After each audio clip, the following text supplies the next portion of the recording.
Okay, Fred, the way they start the veterans tapes are just ask the person to say your name and your birthday and maybe where you were born, your whole name. When do you start? Now. Yeah, now. It's going right now. Well, Fred Long McPherson.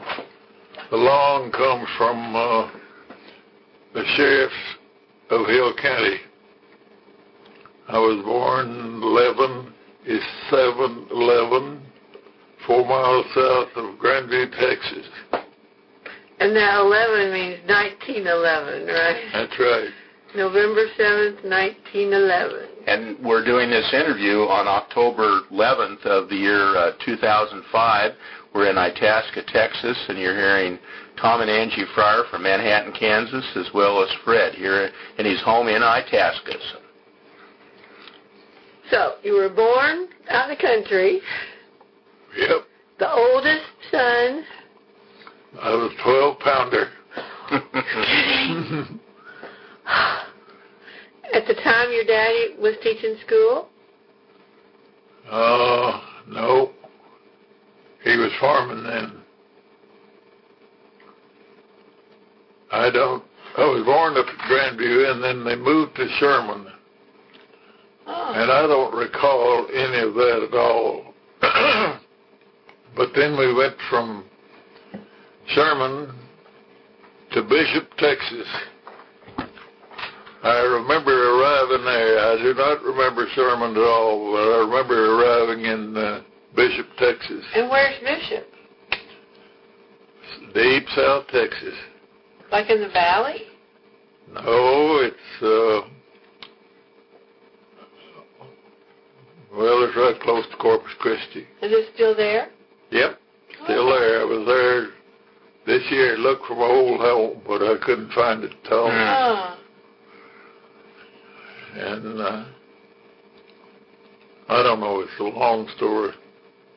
Now, did you start school down there then? No, I didn't start. Yes, I did. I started school there. So your brothers were born then? Yeah, one of them was. I guess both of them were born. Let's see. Yeah, both of them were born there. Because the youngest one, Heiner, was named after the water superintendent in the city of Bishop. Huh. Well, then who's Luther named after? You're named after the sheriff. He's named after the water superintendent. I don't know. Yeah, but I don't know about Luther. Huh. Who's the Fred? Your dad was Fred. Huh? Your dad was Fred. Dad was Floyd. Oh, Floyd. Yeah, okay. Floyd Wilson McPherson. Now, where do we go from here? From Bishop. Where do we go from Bishop?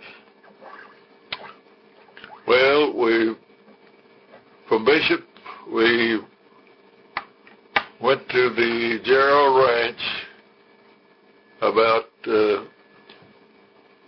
8 miles east of Bishop. And we experienced 3 of those storms that come in down there. Hurricanes? Hurricanes. One year we made 3 bales of cotton.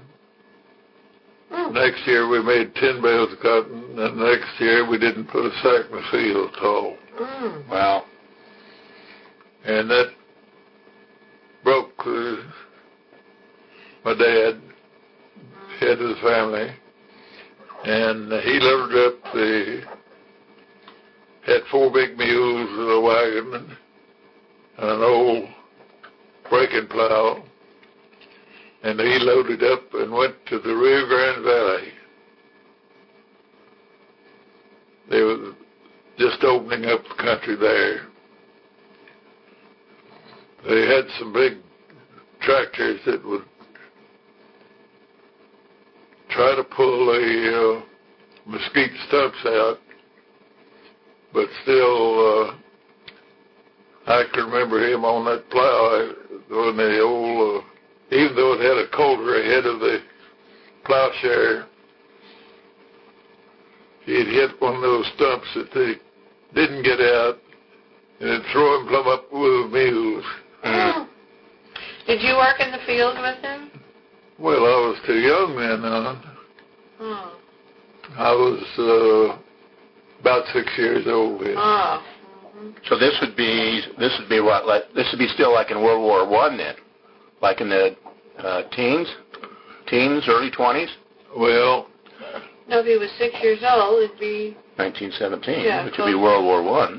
Oh. well, I do remember when the armistice was signed.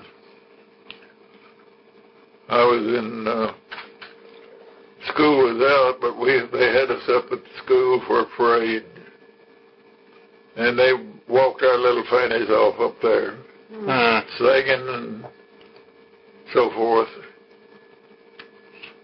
Also, there's a very vivid recollection of one of the bishop boys getting killed, and he was brought back there and buried. And that's the first funeral I remember going to.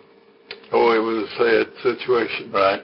And of course, that armistice was the 11th hour of the 11th month of the 11th day. And we still celebrate Veterans Day then. So. Now, where do we go? The valley. We're in the valley. No, we're not. We're at Bishop. We went to the valley then. That's where we moved to the valley. My dad had already been down there working, and now he came back to Bishop and picked up Mama and us kids in the wagon, and we went back to the valley.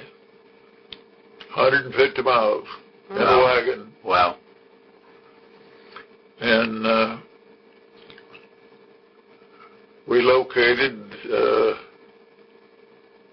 a mile and a half from the #1 pump station. That's when the Rio Grande River flowed freely. The country was all irrigated down there from the Rio Grande. Now our home was a new little house located about a mile and a half from the pump station. And I remember very vividly there, they dug a well in our backyard, and they got salt water, and they had filled the well in. But then come irrigation time, they flooded the field there, which included the house. And I was out in the backyard, and I stepped in the old well and went up to my armpits in that old well. Oh, my. I was about 6.5 years old then. Did you have to be rescued? No, I got out of there some way. And our first crop there was broom corn. What's that? Well, that's what they make brooms out of. It just looks like a sorghum head or something, except it's a long one. Long straw, you know. We had 40 acres of broom corn. Now, were you sharecropping, or did you rent the land, or what? No, we didn't own the land. I don't know what the arrangement was on sharecropping. But I do remember they went through there and broke that stuff down and cut the heads off, and then they had the broom corn thresher. The heads was all laid in a moving rack, and it stripped the seed off of it. That was what the big brooms out of then. But then the seed, you'd have a mountain of seed and nothing beneath the seed. The only thing was, it unless you want to plant them. Yep. They weren't worth a dime for anything else. Yeah. And that house set in the corner of what they call a military highway. The road from Donna to the pump station intersected what they call a military highway, which went all up and down the Rio Grande. Back in the old days, they had to keep pretty close watch on it. And my first year in school was at Run. At that time, it was spelled R-U-N. Now, it has moved a mile and a half back up right close to where my house used to be, my home used to be, and it's R-U-N-N, Run. Okay. All that country down there was old-time large mesquite. I do remember, well, it wasn't a cemetery, but there was a grave above ground. What do you call it? Mausoleum? Yeah. Us boys found it. Oh, it's probably a quarter mile from the house back in the brush. Hmm. And Ben, if you think we didn't run to the house when we found it. And So how did you get to Itasca?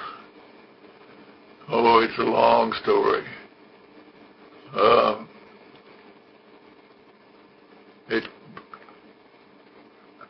That country was subject to flooding. The Rio Grande would cut across and isolate the lower part of Texas.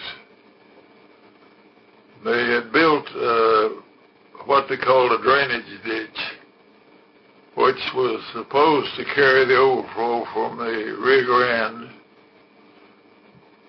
They warned us to get out of there, and we went, loaded what little stuff we had in the wagon, and went to Donna. And sure enough, it did flood in there. And while we were in Donna, my dad passed away. Left my mother with 3 boys, 7, 6, and about 18 months old. And you said he was, what, in his 40s when he died? 46. 46. I hadn't realized you were that young. Mm-hmm. Well, from there, she had a younger brother, Uncle Bruce, come down there and loaded everything on a freight car. And he rode back with the equipment, what little we had. He put us on the train, and we came back to Itasca. Hmm. She was originally from Itasca? Oh, yeah. She came from Alabama and landed out at Pleasant Hill. First house on the right before you get to Pleasant Hill, going out there is where they landed from Alabama. It's still there? Well, there's a house there. And it's an old house. It's what we're talking about 90 years ago now. Where are we, back in Itasca? We just got here. We got back here. Well, we went to Uncle Sam Boer's. That was my mother's sister and her husband.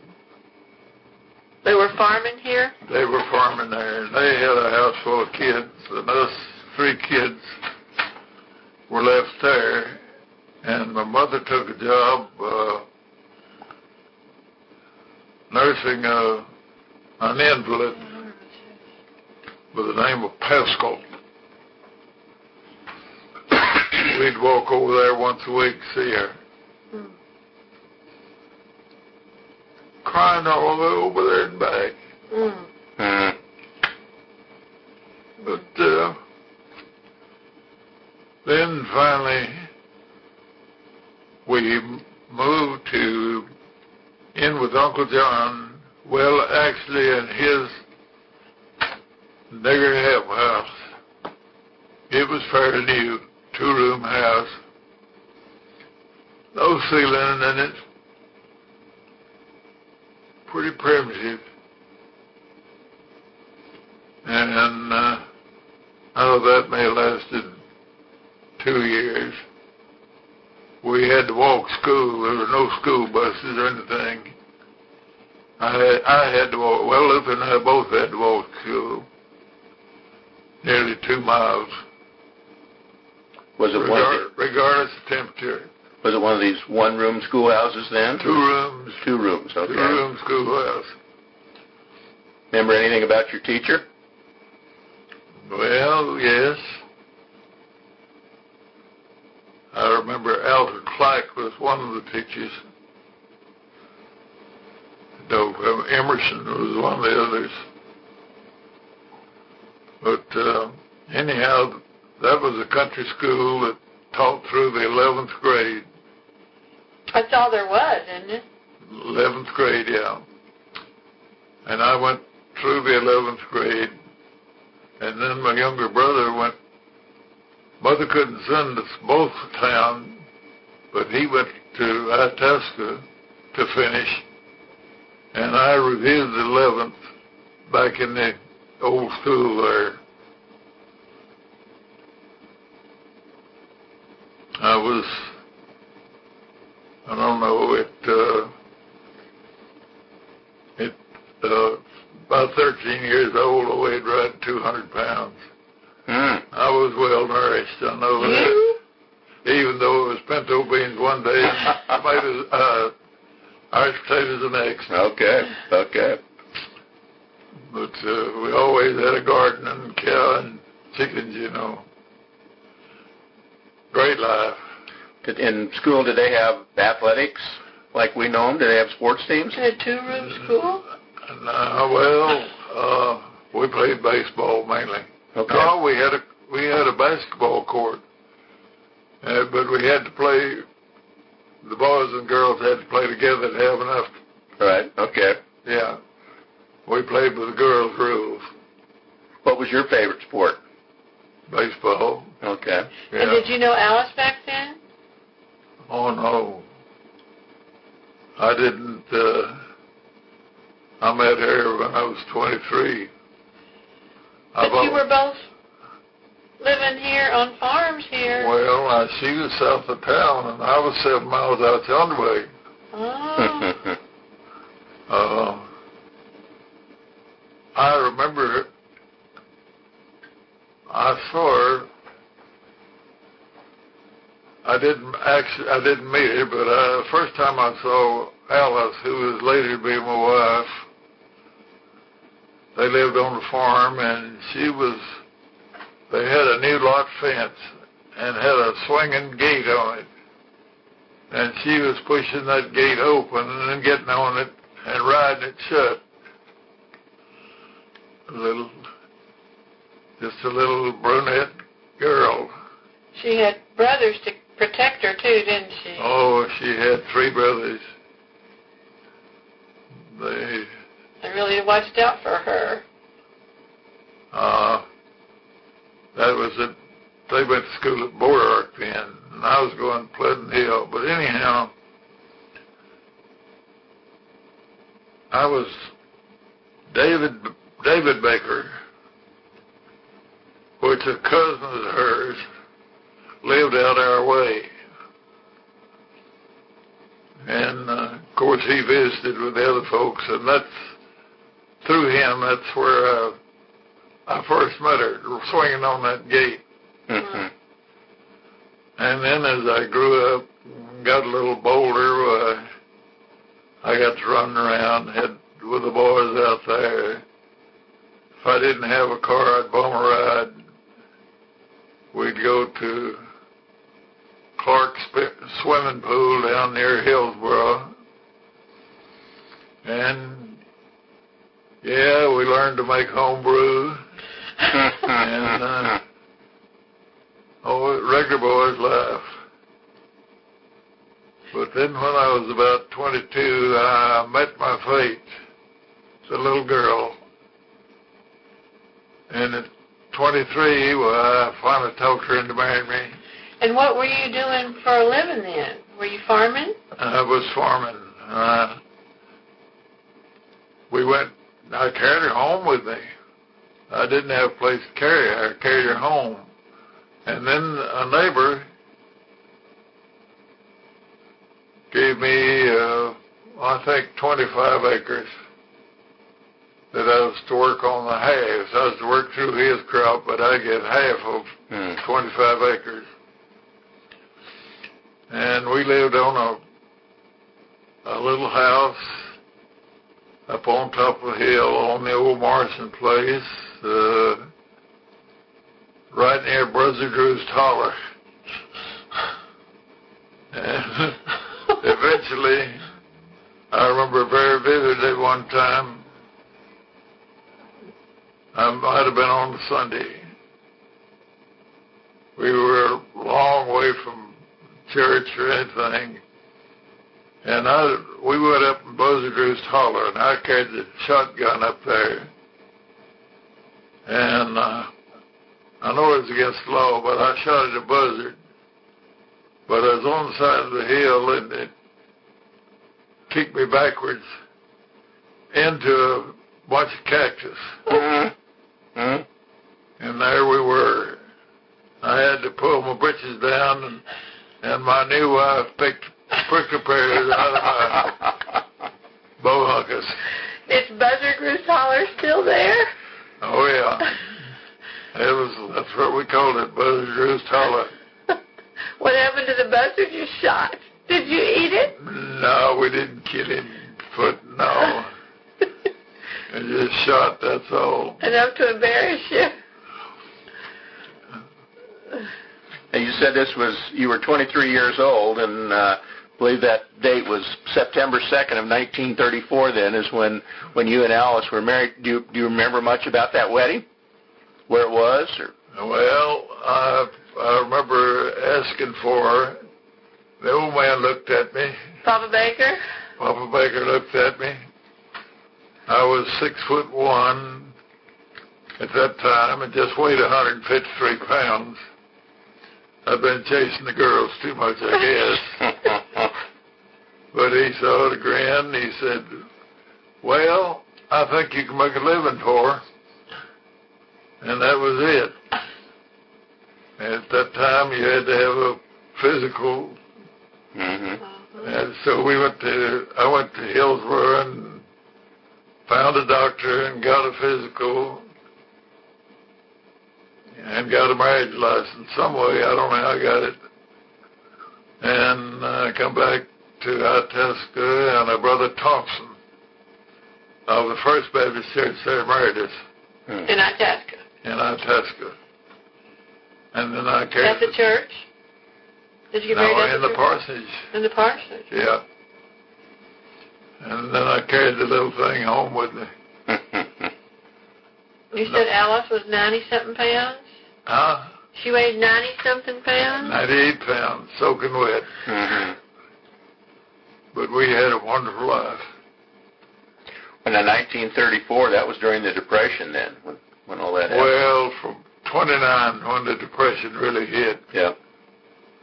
And 34, I don't know, it was pretty rough. I worked a stint in the grocery store. In Itasca? Yeah, there was an A&P store there then. I worked one stint there. My first job was washing dishes in a chili joint. And then I got on at the grocery store. Did Alice have a job? Well, at that time, now wait a minute, goes back before we married.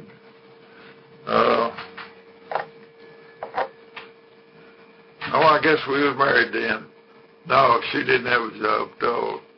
She was a house cat. I mean, for money. I know she had a job, but I meant to get paid.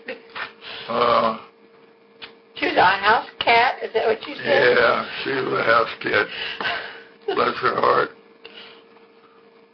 Now, where did I leave off? Working at the grocery store. Uh-huh. Yeah, working about 14 hours a day.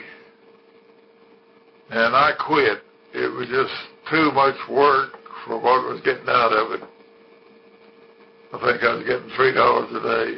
Now, is that because farming wasn't working out? Or was this in the off-season? That was in I had a regular job at the A&P store. And I quit. And just a few days later, the NRA went into effect. And they could only work so many hours, you know. They're the same money. What's the NRA? National Recovery Act. Oh. Would have been something of Roosevelt's then. Yeah. Okay. Well, I don't know where it was. I don't remember where the next job come in. We had to learn how to do electronics somehow. Well, I did that in the early days. I'd get a dime that I could go to the show or buy peanuts and popcorn, but I would buy a radio magazine, radio news, and crazy me, there was 1,400 radio stations in the United States. And I learned the call letters of every one of them. I was interested in it. And then I finally learned what a transformer was. It was plus here and minus there. And then I learned the difference between the inductance and the capacitor. But you taught yourself. One lead, one legs. That's buying that magazine. You cut it off. Hello. Sound like a nigger talking. Okay, well, we're recording. Do you remember the first time that you actually heard a radio station, maybe like one in Dallas or Fort Worth? Or when I first heard one? Yeah. Got your first radio and all. Well, back in the first radio was a crystal receiver. But believe it or not, you could hear KFKX in Hastings, Nebraska, and KDKA in Pittsburgh, if you waited late enough at night. And then, if you waited real late, and you were lucky, you'd hear KFI Los Angeles. And what years are we talking about now? Well, you were still in school? Yeah, that's hard to say. Did you build a crystal set, or did somebody you know have one? Well, like, was it a kit, or? I bought one. Already put together? I bought one, and then I got to making them. I got to making sets. And then I got... And sell them? Did you sell them? We graduated to a Crosley 2-tube set. Boy, we was uptown. And then old inquisitive me, I unscrewed the earpiece and put it on the bottom of a tin bucket and made a loudspeaker out of it. And you could hear it all over the room. Oh, well. Oh, boy. Oh. So that's how you learned to work for Bowie? Well, I don't remember how I really got started. I got I got to picking up some radios in Dallas from Waterston Radio Company, and I was peddling them. $29 for a little AC/DC set. I remember the line cord with resistance cord. It'd get warm. Oh. But I was doing that, and then I got to buying Railvac batteries by the case, and then that was back in the old air cell days. You remember air cells or not? Mm-hmm. Well, it was a great big old thing. You filled it with water, and it would provide a volt and a half, something like that. Well, why was it called an air cell instead of a water cell? I don't know, but that was the name of it, air cell. But anyhow, I got to doing that, and then Mr. Boyd decided he better get me to work for him. And he owned the biggest business in town? Oh, yeah. Bowie Hardware? Bowie Hardware. So I wound up with a little shop, and I really learned to really fix radios there. Did somebody teach you? Did they have somebody there? No, I had to learn it on my own. And this is all before World War II then? Oh, yeah. When you did this? Yeah, I was there. I was with Bowie, and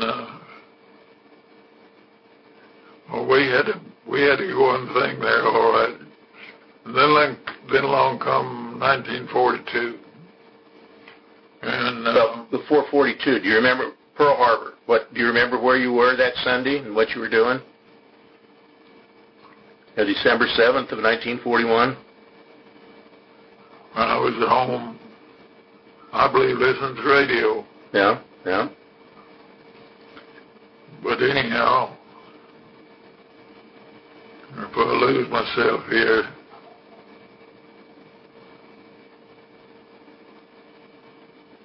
(1942), we may skip a year or two in there, but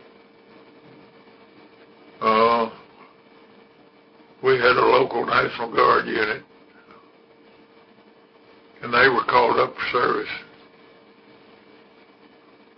And I didn't go, I wasn't in the National Guard unit. But then it got to the point that I believe I was just 30 or 32 then. I knew they'd eventually get me, you know. Mm-hmm. So I packed up. We stored our stuff, paying $12 a month rent on a house, but we stored our stuff there. Told my brother-in-law to look after it, and we went to San Antonio, and I joined the Signal Corps. Oh, yeah, I said, bring your wife down here. You'll probably be here for the duration. Foot. I got her down there. They moved me over to the Corps of Engineers. Next thing I knew, we was headed for Lexington, Kentucky. I went up there and took a little schooling there at Trinity University. In San Antonio? No, in Lexington. Oh. They took over the school. They took over the university up there for military training. And we used to teach, they taught us tank and half-track equipment. And then I become an instructor. For tanks? And half-track radio equipment. Oh. And that's where you met Daddy? Huh? And that's where you met Daddy? Not yet? Well, no, I met him back in San Antonio. There was 150 of us went from San Antonio up to Lexington. Were you doing the same thing? Well, we didn't know what we were doing, what we was told to do. Mm-hmm. We didn't know what we was going to do. But were you and Daddy in the same group or something? Was he doing? Yeah. Was he doing tank radio too? Well, he was a big shot on up here. Daddy was a big shot? Oh, yeah. I was down in the lab most of the time, actually handling men, and he was sitting up in the office. He was a blowing going. He had a wonderful personality, though. He could influence people pretty good. Oh, he'd lecture me once in a while, but it just rolled off like water.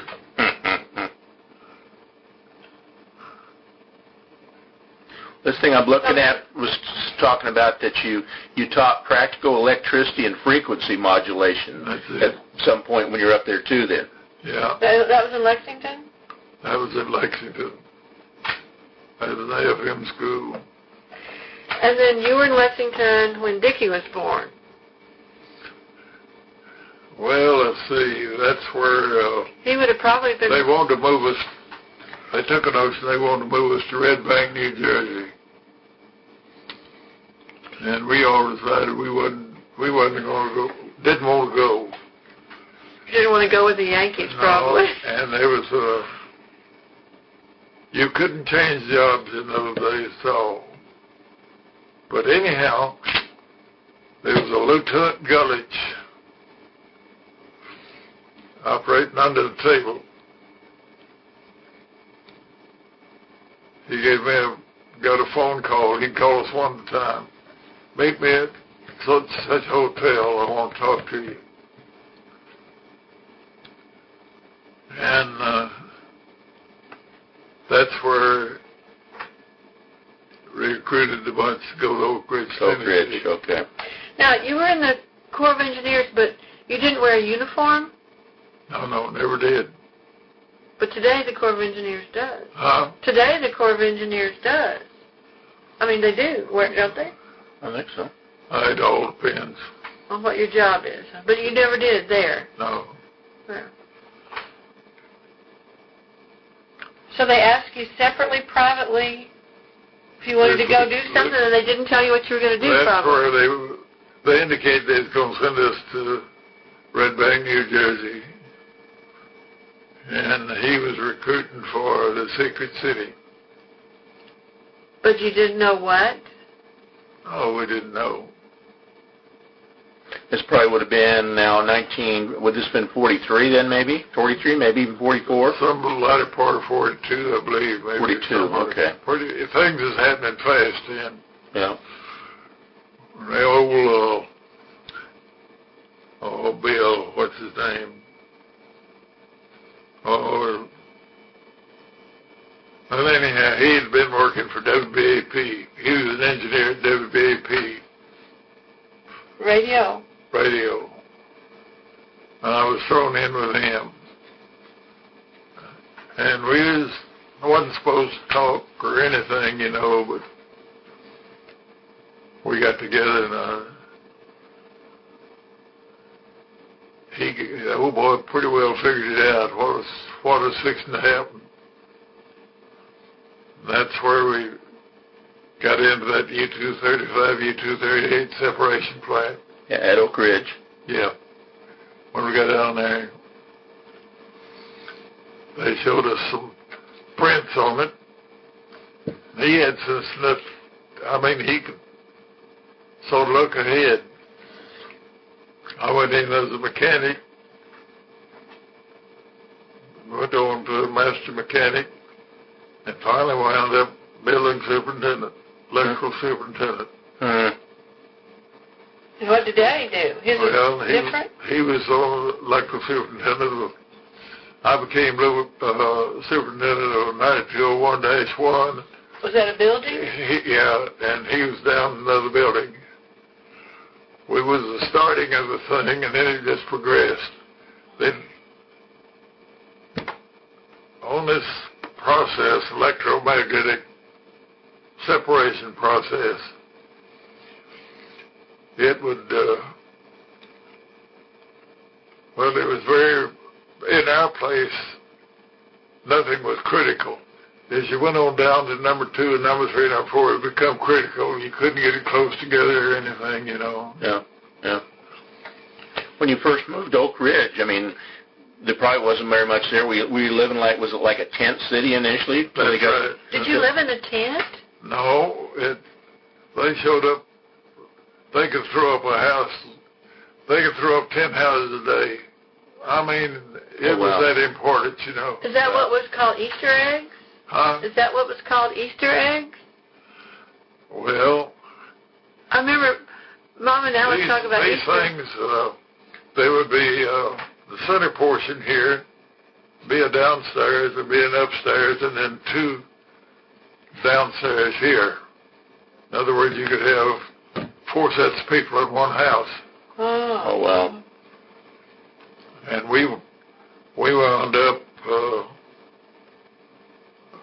across the street at one time for, what is his name, Green something. One of the traders lived across the street from us. So you moved around. You didn't just live in one house in Oak Ridge. You lived in more than one? 223 Vermont. When we finally got settled with 223 Vermont Avenue. Of course, you know me. I opened me a little radio shop on the side. And the only tips I could buy had to be marked military reject. Hell, they wasn't. It's just another way to sell them, you know. Yeah. Great life. So that's when our family was with you a lot. Because you had your secret things to do, and the women had to... Yeah. And you had shifts, didn't you? Different. And Alice did some babysitting, with Dickie Dean? My brother. Yeah. When he was sick? Yeah. She tried to take care of it, man. That's where we got thrown together, really. Mm-hmm. And it was a high priority project, so you're going 24 hours a day, 7 days a week, I would assume. Yeah. And the women were kind of left a lot, not knowing what you were doing? We weren't supposed to talk, but I expect the women knew what we were doing. Yeah. The reading I've done about it was the reason why they had the part of the Manhattan Project there had to do with the electrical power coming from the Tennessee Valley, right? Yeah. Because you needed tremendous electrical power. We had an enormous transformer sitting outside of our building. Right. And numerous big ones in there. Once in a while, the transformer would blow or something would go wrong, and the millwrights would come in and unscrew the thing and lift it. We'd go in with our bare hands working that. Hardly no ill effects ever come of it. Did you wear uniforms when you worked there? Badges? Oh, yeah. You had to have a badge. A lot of security, I would believe. At first, we just wore our regular clothes in, and then they got to make us change clothes and put on sort of a coverall thing when they was working. After you got there? Yeah. Was it fenced, and were there guards? Was it a... Oh, yeah. You didn't... Lots of places you didn't go unless that name tag had a certain number on it. Was it scary? Was it fun? Was it it was exciting? Fun. It was fun. Damn, I eat more fish there than you ever... It was hard to get anything to eat. Everything was rationed. Little old Ellis would go stand in line downtown, come home with a little old piece of bacon about that big, nearly all fat. But you went fishing a lot. That's where you got the fish? No. Where did you get the fish? At the cafeteria. Oh. So you could eat at the cafeteria they had. She'd say, what'd you have to eat? Fish. Now, would they censor your mail then, too, like we hear about? Yeah. At least they told us it was all censored. Yeah. They couldn't possibly censor all of it. Yeah. What was the worst thing about those times and living there then, the Oak Ridge years? I don't know. I made fun out of it. What was the best thing? Oh, I did my thing. I did my job. So the job challenge was the best thing. Yeah. They pay you pretty good? Well, I come home with $11,000. Okay. In those days, that was a whole lot of money. Oh, yeah. Yeah. Because the housing, you didn't have to pay for the housing, did you? No. Yeah. Now, like I went to school there. Would it have been a government school? Yeah. And everybody lived in government housing that lived there then. Yep. Oh, there was a few privately owned homes in there, but see, this thing was all in a valley down there. Were there moonshiners? Well, Did they chase them out? you could get it if you wanted. But they weren't there, like, No. around. Now, I know Mother Day talked about the beautiful flowers there and the drives they would have, and I think rhododendron and flowers in Tennessee. Do you remember that, or are you working too hard? Well, Tennessee and Kentucky both got a lot of flowers, a lot of hills, a lot of rivers. It's pretty country. Rough. Did you have time to do hunting? Huh? Did you do any hunting there? Oh, no. Or you didn't have time for that? What did you do for recreation? What did you do besides work? Work. Well, I know you had some parties because I ate the olives. Yeah. Yeah. Oh, you don't remember Horrible Hanson? No. Horrible Hanson was there. He was the ugly thing. He had bad teeth. He was a really ugly man. Did you call him horrible? Yeah. That's what he said. Well, he could talk to you. Who's that? I'm Horrible Hanson. Oh, he played the part. And he was one of your coworkers? I don't know what he did. He was connected somewhere. Heck, there's so many people there, you couldn't learn them all. You didn't know what they were doing. Did you ever meet any of the... You wasn't supposed to know what they did. Yeah. Yeah. Any of the top people like Edward Teller or Oppenheimer or what General Graves, I think, was the overall... I bet the big shot from California, what the heck was his name? I think Teller was out there at Cal... University of California. Livermore Labs, I think, was where he was. Well, the big shot from California. I know we had, as I say, I went in there as a mechanic, and I learned my job. And But there were lots of rumors when the big boys would come around. well, you never knew when one was coming around. But they had one, what they call cubicle. It would fall out. You could power it up, it'd start upright, and it'd fall out. And he come got me. He said, "Can you fix it?" I said, "I don't know, but I'll try." Now, when you open the doors and go in, you had a stick with a woven copper line on it. You had to discharge everything as you go in, except that 440 over there was coming in. Don't touch that. But I had an idea. I went in and cleaned one set of contacts. Worked just like that. Oh, wow. I had run into it before. Yeah, made you a hero up there. Oh, yeah. Yeah, that's great. Well, you learn those things, you know. When you find the trouble one time, well, you remember it the next time. Yeah. Well, tell us some more about Horrible Horace. Horrible Hanson. Well, that's all I know. Now, did he have the parties or something? Yep. He was eating olives. At his party? Yep. I don't remember what that party was all about. And I must have been, well, 4. There was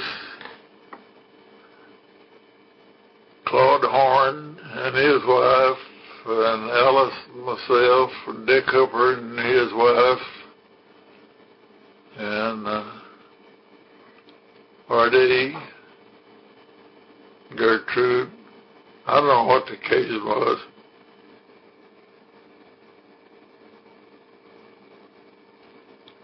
But anyhow, he was going around getting the olives out of the glasses and eating them. And Got sick. Now, I remember stories of, I don't know if you knew the people who lived next door to us, but I always heard, and I kind of remember, that she swept the yard. She didn't want any grass growing. She just swept the yard. Well, You know those? I think they were from, well, maybe Kentucky? You don't remember those people? And I remember the coal furnaces and them coming to dump coal in the side of the house or something.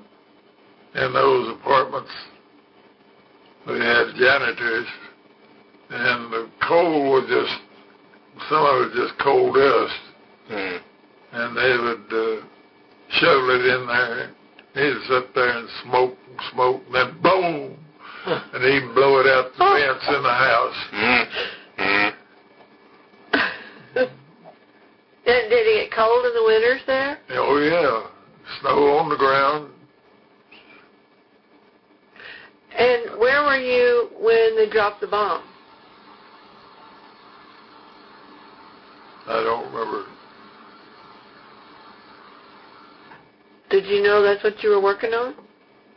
Yeah. Plutonium. So were there parties or? Well, we had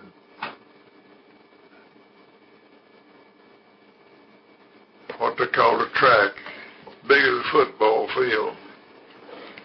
And then there was 1, 2, 3, 4 in one building, each one big as a football field.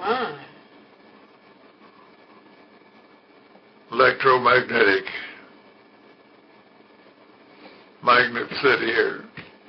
This stuff would go in the field with a 90,000 volt negative over here. Excited here and would pull over there and they'd skimming the edge off of it. Always quite a proposition. They get a good run, might run 30 days if we didn't have any trouble at all. And if you saw anything at all, of course you wasn't supposed to see anything, but it looked like maybe a gram of silver dust in the bottom of the receiver over there. And that's what they were after. Yeah. Yeah. Then we got word from Los Alamos that it worked. The next thing you knew, boom, boom, boom. On the news. Dropped it on Japan. Yeah, But you didn't know it left to go. You didn't know it left Oak Ridge to go. Well, we just knew that it went to Los Alamos. Did you know when it went to Los Alamos? They proved that it worked. And you knew that? Yeah. Oh, okay. So you knew before they dropped it? We knew we had it. Well, there was, they went to the Trinity. They took Los Alamos, the Trinity site first. But I didn't know if they let them know what it was. So well, probably the test in New Mexico, that didn't make the public news, or did it? No, it melted sand there. Oh, yeah.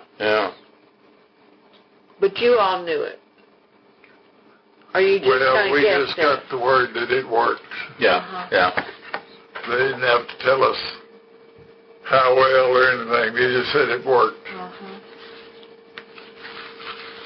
How soon after the 2 bombs in Japan and then in August of 45, did you stay on and continue working there, or did they start disbanding or?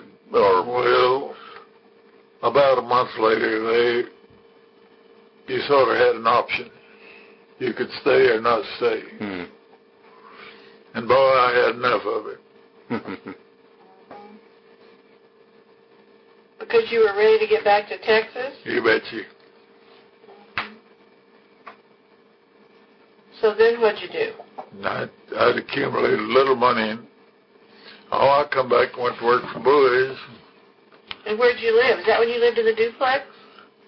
That's the first place I remember you living, it seems. Yeah, in the brown apartments, we called it. Uh-huh.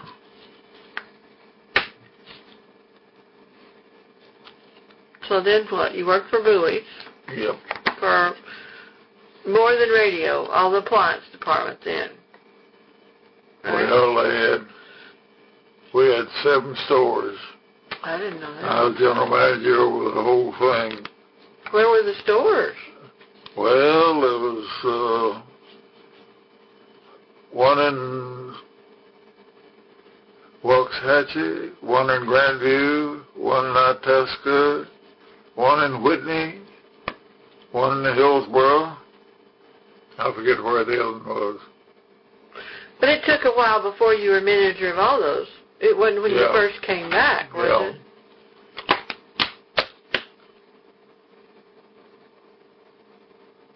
And then, about that time, must have been, let's see, it would have been in 45 or 6 when Mother Day dropped us off with you. And we stayed with you while they went looking for a new home. I don't remember. I remember you staying, but Well, it was before I was in 2nd grade. So, I remember. Ronnie was a baby. He was born in 46, and he was a baby then. Right? Somewhere back in my mind, I remember something on you. Well, you don't need to Out know at, that. where was it? Out at Ruby's, or where was it? That was later. You was used to a regular commode, and out there it's just 2-holder. That was later. That was when I came in the summer.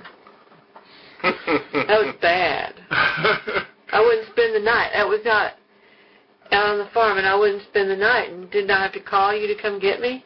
Because I wouldn't go. Something like that. It was fine to be there in the day, but not at night, because I wouldn't go to the bathroom. Because there's a 2-holder sitting out there. Oh, but you had life, hadn't it? Uh-huh. Okay, so then when did you go in business for yourself? 1951. I got just all I could take from Mr. Bowie. Was one of the finest men that ever hit the country down there. And the son was something else. Did Mr. Bowie die or retire? No. But the boy is trying to sort of take it over, and I just couldn't tolerate it. I told Mr. Bowie, I said, Mr. Bowie, I just can't take it anymore. And I remember him saying, well, about the time a man gets where he's worth his salt, he's gone. He said, Mike, I don't have any doubt you won't make $1 million. I hate to see you go. Mm. I went right across the street, bought a little old place 25 feet wide. I mean, I didn't buy the building. Later, my brother-in-law did buy it, but little old electrical nickel store is what it really was. Mm. But I got the GE franchise with it. That made it. Well, it was narrow, but it was long. Yeah. It was deep. But then eventually I got there was a variety store next door. He decided to quit. I knocked the wall out, and I had 50-foot front then. I was kind of sad when you did that because I liked that variety store. It was kind of a fun place to go. Yeah, Fred Alverson. Uh-huh. But you mentioned with GE, and I mean, you were one of their top stores. One of the top country stores there was. Yeah. How far out would you go? As far as Fort Worth. You'd have people from Dallas, Fort Worth, I guess, coming down here, wouldn't you? I was pretty well known. Yeah. You would buy by the carload. You couldn't advertise anything really cut, but word got around. Tell about some of the they'd trips. have a onesie price, a 21 price, and a carload price. And I always bought there. And I'd sell them. I'd take the onesie price and add freight and 10% and sell it. Let them see the books on it. Uh-huh. I was making 21% on every sale. Uh-huh. Compared to what, like in Dallas, Fort Worth, and how much were they making? I don't know. I didn't worry about it. A higher markup, though, right? Oh, yeah. Than that? Yeah. And tell about some of the trips you won from your sales. 53. 53 trips? 53 awards. Some of them was trips. Oh, wow. And the places you went where? Hawaii? Hawaii. Puerto Rico? Puerto Rico, Jamaica. Puerto Rico South, Acapulco. Did you go to Ireland? Yep. Kissed the Blarney Stone. London? You went to England, didn't you? Yeah, went to England. Watched the Britishers eat that big steak for breakfast. Went to France. Spain? Spain. Touched Portugal. Been a great life. So it really opened some doors for you, didn't it? Huh? Really opened some doors. I mean, you got to see the world. I mean, you worked very, very hard, but at least you got to smell the roses a little bit. You betcha. And the little one was right along with me. And Alice sure worked too. Oh, yeah. Oh, yeah. She and Claydine. Now, when did Claydine start with you? Way back yonder. She had worked for Bowie. I hired her out of high school. She was secretary to the school superintendent. Mr. Bowie asked me if I had any influence with her. And I said, well, might have a little. He said, I want her down here. And I hired her out of superintendent's office to go to work for Bowie. Mm-hmm. And she didn't go straight with you, though, did she? When you went on your own? At that time, I was with Bowie, see. No, but then she didn't leave Bowie when you did. Well, let's see. Was it a little after? A little after that, yeah. I had, whatever her name, Dottie, had her there for a while.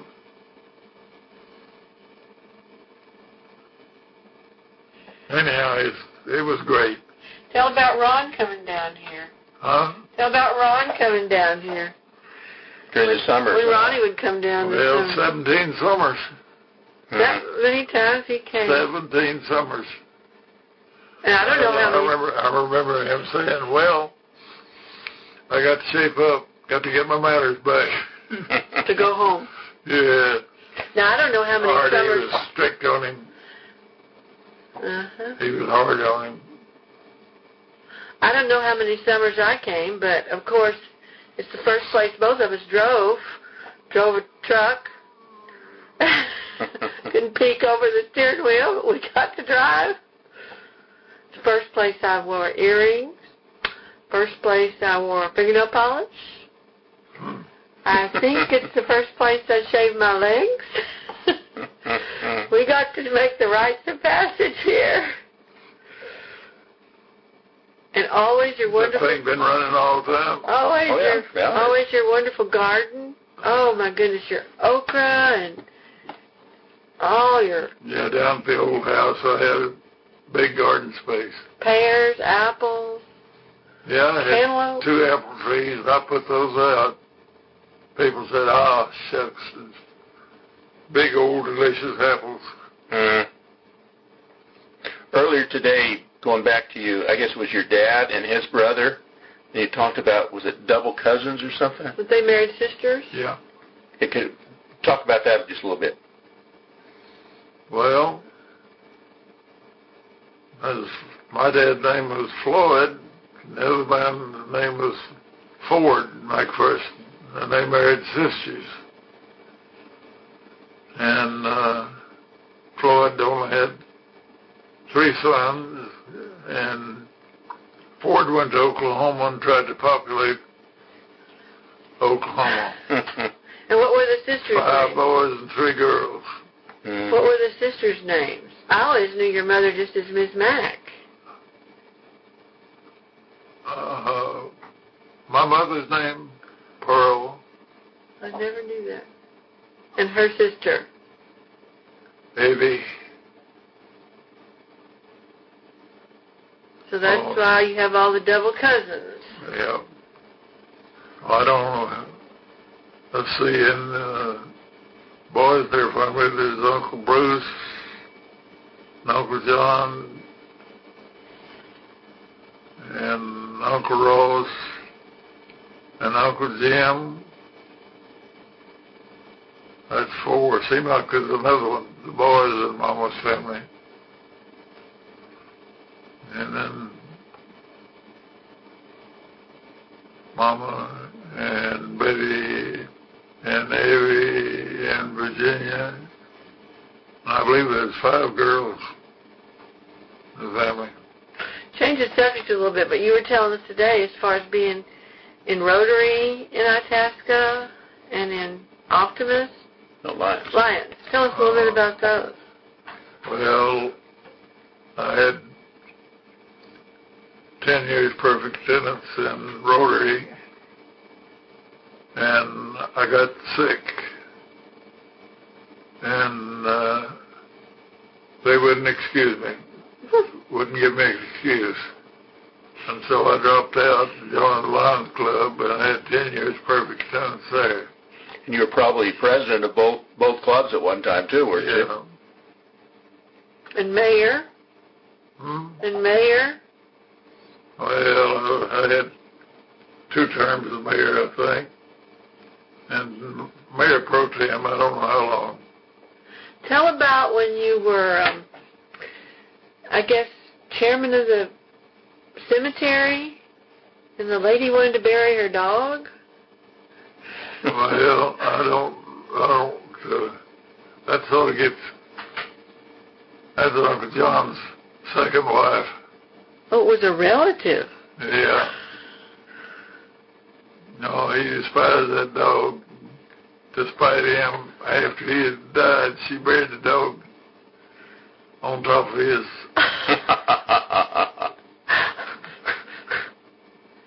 And you were involved in it somehow, weren't you? Were you the cemetery commissioner or something? Yeah. That was a low-down job. Low man on the totem pole got to take care of the cemetery. Boy, with a headache. Ooh, you can't satisfy people at all. So is that dog still there? I guess so. You didn't have to tell her no, huh?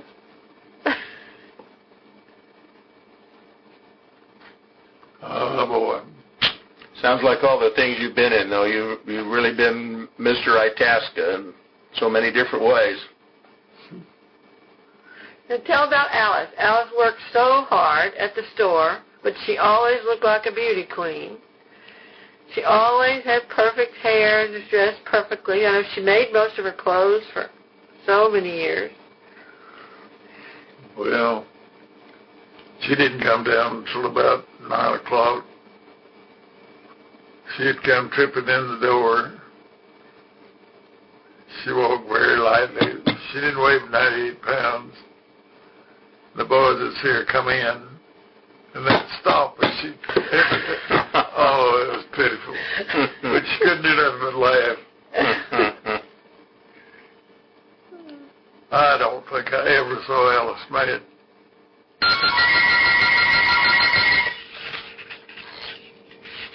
I know Alice played bridge. She loves to play bridge. Alice played bridge. Yeah. What else did Alice do for fun besides take care of you? She took care of you, didn't she? Yep. That was a full-time job. Alice was a good cook. Oh, boy, I know. I remember her birthday cakes. Now, then, you all stayed such close friends to my parents, all from Lexington on or from Oak Ridge on? From Oak Ridge on. I know you were their best friends, no matter what would come, what would go. You were the only person that could tell Daddy off, I believe. Well, not that he noticed, but you could. R.D. would take that superior attitude to me, and I could just say, poop.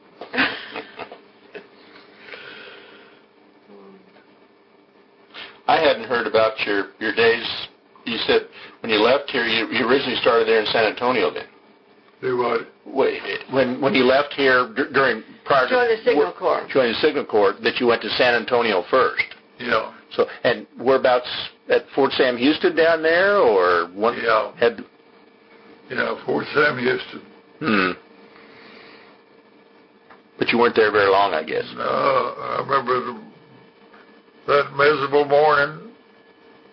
They stripped us, give us sort of a robe put on, sit around there till they had to go pee.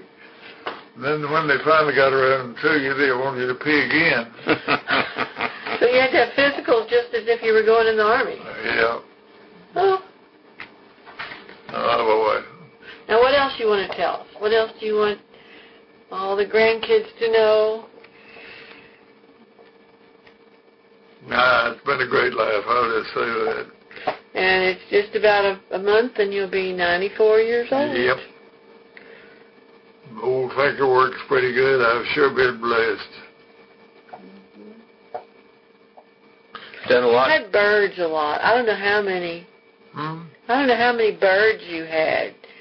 Your parakeets or birds, you always had? No, we used to keep parakeet, but even had a parakeet that we traveled in when we had the old big motor home. And he went right along with us. Now, didn't they all have the same name? Perky Jenny.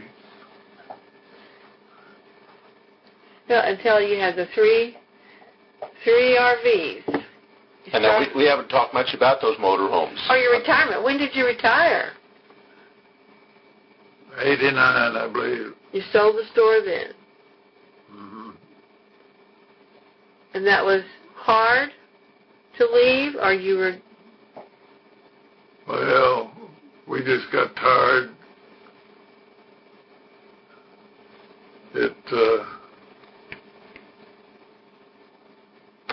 It's time, if you're going to enjoy life, it's time to get out of it. Yep. And after you sold it, is that when you first bought your first RV? Or had no. you'd already bought? Oh, we bought. What was your first I had an old beard way back out there. One that's made in Grandview, all fiberglass. That was the first one. Then bought an Airstream. And then bought the Itasca motorhome. I remember the Itasca because we went up to Wyoming, went up to Yellowstone Park. And I know we had air conditioner trouble on the heat dogs, yeah. So hot. Like us smothered. But that Ron and Kathy had never been up there either, so we had the three couples of us up there for that. And then we lost Alice, and what day? April 7th? April 7th, 2000. They'd been married for 66 years. Had your 50th celebration, and I know we didn't come, but Ron came for your 50th, your big Yeah, headed out the Veterans Place. Itasca. It's closed now.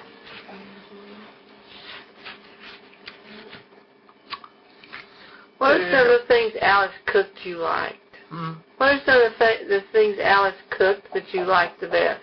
Cabbage rolls has got to be one of them. Whatever she knew how. Alice is a good cook. Anything she cooked was all right. And she fried okra and potatoes, like in a skillet together, that I never have had anybody else have. She was a good cook. Anything she wanted to cook. I still got her old recipes up there. And you cook them all the time, right? Well, I have a lot of her recipes because they were the same ones that Mother used. They cooked so many of the same things. Learn from each other. I expect they swapped recipes. Just lots. Lots of the ones I cook were Alice's. Or maybe Mother's. Another thing she loved to do was make jam. Pickles. Fig pickles. Wonderful. Fig preserves and fig pickles. What else do you want to tell us? Are you talked out? I'm about run out of soap. Well, I remember Angie and I got married in 1968, and I remember, spending the holidays or something, and you all would get up in the middle of the night, I guess, and drive over to Abilene, and celebrate. We hardly had a Christmas that you all weren't there. And when you weren't there, it just wasn't right. Let's try to think. 213 miles.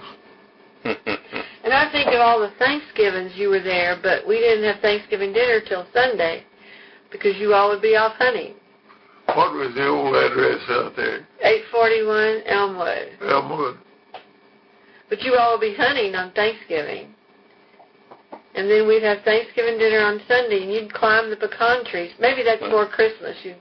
We got some videos of you climbing the pecan trees and branches shaking and pecans coming down. And jumping up and down in the trees and everybody else picking pecans.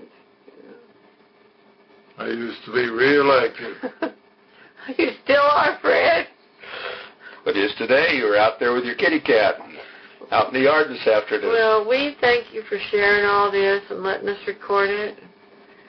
Our kids are going to thank you. They've told a lot of history, a lot of good memories, and some bad memories too, but I wish everybody who's listening to this could see Fred and see how great he looks, so healthy and good color, good memory. Good tour guide. Yeah, good tour guide. Hey, boy. Yeah, that's great.